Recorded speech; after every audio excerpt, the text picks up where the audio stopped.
নমঃ শিবায়। আমার সকল বন্ধুদের জানাই অনেক অনেক স্বাগত আমার এই চ্যানেলে। যারা এখনও সাবস্ক্রাইব করেননি তারা প্লিজ সাবস্ক্রাইব করে বেল আইকনটি প্রেস করে দেবেন, তাহলে নতুন নতুন সমস্ত ভিডিওর নোটিফিকেশনগুলো আপনাদের কাছে পৌঁছে যাবে।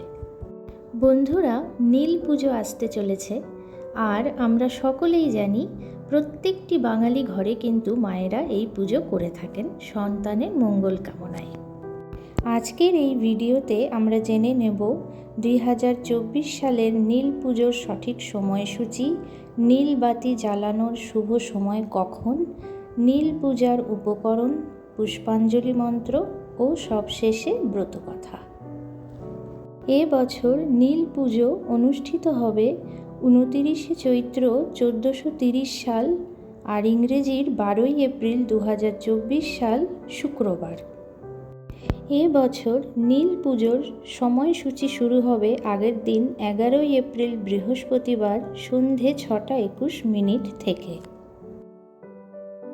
নীল পুজোর সময়সূচি থাকবে হলো 12ই এপ্রিল শুক্রবার সন্ধে 5টা 3 মিনিট পর্যন্ত। নীল পুজোর একটি বিশেষ নিয়ম হলো সারাদিন উপবাস থেকে সন্ধেবেলা মহাদেবের সামনে বাতি ধরানো, যেটিকে আমরা বলে থাকি নীলের ঘরে বাতি ধরানো। এবছর নীল বাতি জ্বালানোর শুভ সময়সূচি হলো বাংলার 29শে চৈত্র আর ইংরেজির 12ই এপ্রিল শুক্রবার বিকেল 4টা 11 মিনিটের পর থেকে সন্ধে 5টা 3 মিনিট পর্যন্ত। এবার জেনে নেব নীল পূজার উপকরণ কি কি। নীল পুজোর প্রধান উপকরণ হলো পঞ্চামৃত, অর্থাৎ দুধ, দই, ঘি, মধু ও চিনির মিশ্রণ।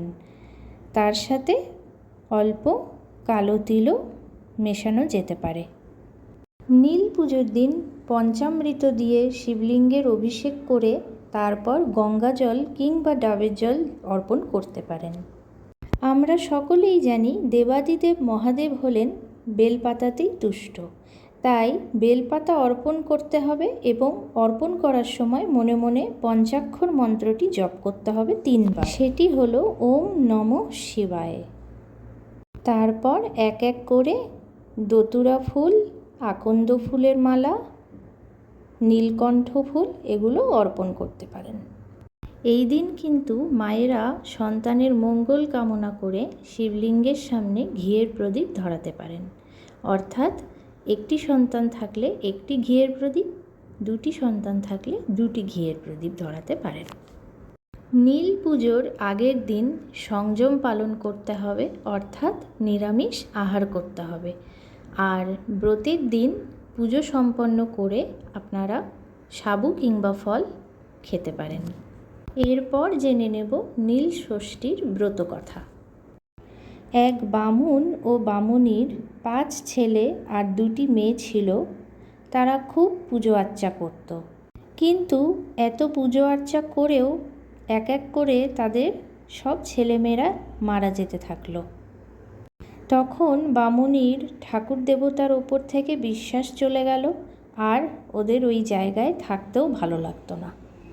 তখন বামুনি ঠিক করলো সব কিছু ছেড়ে তারা কাশীতে চলে যাবে।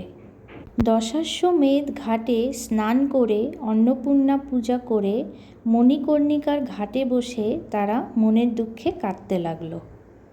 এই দেখে মা ষষ্ঠী এক বুড়ি বামুনির বেশ ধরে এসে তাদের বলতে লাগলেন, হ্যাঁ গো, তোরা কাঁদছিস কেন?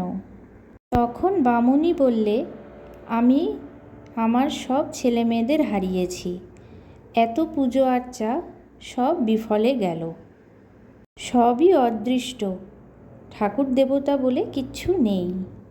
মা ষষ্ঠী বললেন, পুজো আর্চা কখনো নিষ্ফল হয় না, ধর্মকর্ম যাই করো ঈশ্বরে বিশ্বাস চাই।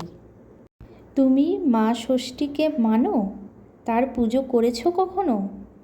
তিনি সন্তানদের পালন করেন।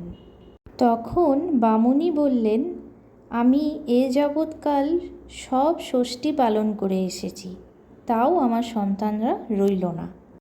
মা ষষ্ঠী বললেন, তুমি নীল ষষ্ঠীর পুজো করেছো কখনো? বামুনি বললে, সে কি মা, কই এই ব্রত কথা তো আমরা জানি না।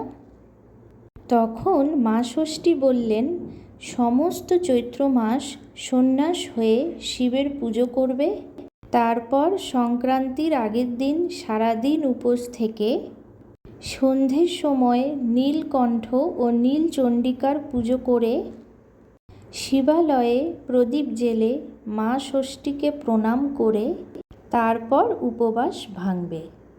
যারা এই নীল ষষ্ঠী করে তাদের সন্তানদের কখনো অকাল মৃত্যু হয় না। এই কথা বলে মা ষষ্ঠী অদৃশ্য হয়ে গেলেন।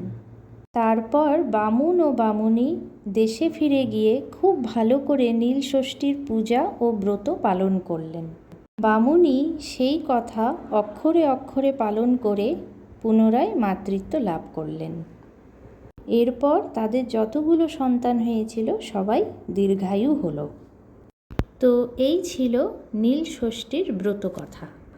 আজ তাহলে এখানেই শেষ করছি, আর আশা রাখছি আজকের এই ভিডিওটি আপনাদের সবার খুব ভালো লাগবে। সবাই খুব ভালো থাকবেন, আনন্দে থাকবেন, সুস্থ থাকবেন।